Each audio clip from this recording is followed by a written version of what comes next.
Okay, so that would have been about $1,000 in profit if you had used about one lot. If you had used 0.1 lot, that would have been about $100 in profit. If you had used about 10 lot, that would have been about $10,000 in profit. That's cool. Well, it finally happened. What I was expecting, the sell-off from the monthly level. So let's look at it. Let's go through the breakdown so you can see that bounce off. Let me zoom out on that. So finally, EU and GU reacted to the various monthly levels in a sell-off, a massive sell-off, after the release of the non-farm payroll news, and that happened on Friday. So this is the monthly chart. Let me zoom out.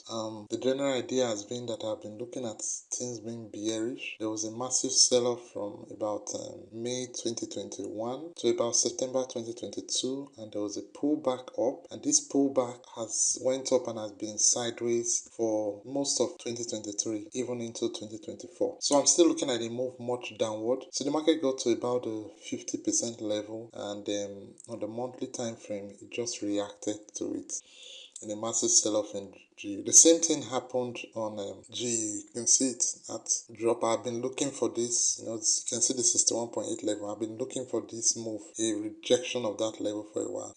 Zooming out, this how it is. It's just similar to EU, that rejection. So that thing finally happened. So let's go back to the daily time frame. So on EU, this is what happened. As soon as the news was released, we had about 100 pips sell-off. So what next? What do you expect next at this point right now? Well, number one, I already said that in last week's video. If you haven't seen it, you can go watch it. The link to it should be somewhere in this video. Now, I said on EU that, remember, we're trading a 3 days buy, move, and we're waiting for a pullback, and it did that pullback, and the idea was to, when it did it and went back to the 23.2 level, the idea was to adjust your stop loss and take some partial profits, So we're expecting that on Friday, it's either going to complete the circle or go down. So we were holding what was left of the profit that we had taken, holding that, waiting if we'll see that move up or down. Although I had already, in the live session we had on Thursday, I already said that we're going to have a reverse move. Or today, we have that move that pushes up, completes the buy circle. Then tomorrow, we have the non-farm payroll that comes out and declines. You understand? But you usually don't have this kind of thing. You usually don't have the 2 days behaving the same way. That's what I'm trying to say. Means this sell. I already said that in that video. Probably I'll put a short clip of it. I said that because on that day we had a news coming out, and I said that if that news comes out and the move of the day is bullish, then on Friday we're going to have a sell. So that happened like that. I talked about the alternate day theory and how it works out. So the same thing happened on GU. So I'd already tightened up my stop loss and all of that, taking most of the profit I already had running on those 2 trades. And when it pushed down, I was already out.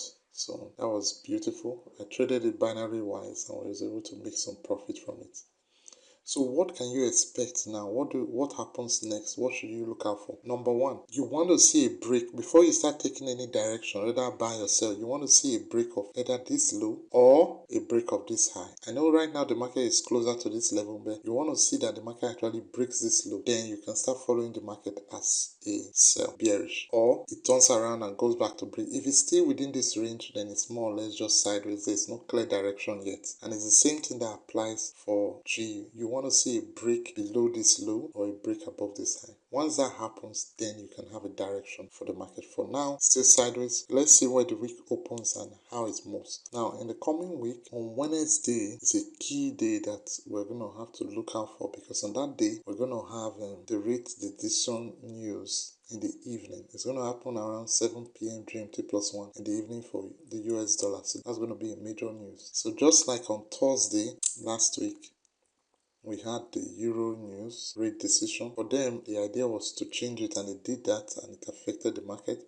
But the one that will be coming out on Wednesday will be for the US. And the forecast for now is that they are not changing it. So we'll see how that plays out. That's going to cause a major move in the market. So that summarizes what to expect this coming week. I hope you got some value. Please subscribe to the channel, and I'll see you next week. Have a great day.